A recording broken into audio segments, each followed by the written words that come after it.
Sa iba pang balita, sumiklab ang isang sunog sa bahagi ng Loreto Exit sa Sampaloc, Maynila.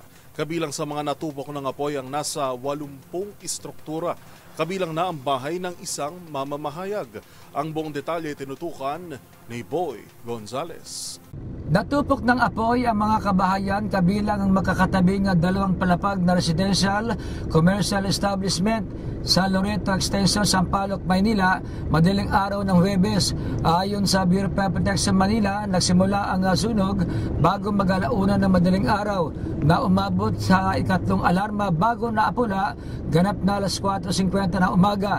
Isang 59 anyos na babae nalaptos ang bahagi ng katawan na ginagamot ngayon sa Jose Reyes Memorial Medical Center.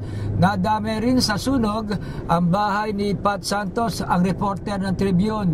Iniimbestigahan pa ng BFP ang sanhi ng sunog kung saan nasa tinatayang 80 struktura ang natupok at naapektuhan. Ayon kay Manila Social Welfare Department Chief J. De La Fuente, nasa 117 pamilya at hiwalay na individual ang apektado at pasamantalang nasa covered court at playground ng barangay.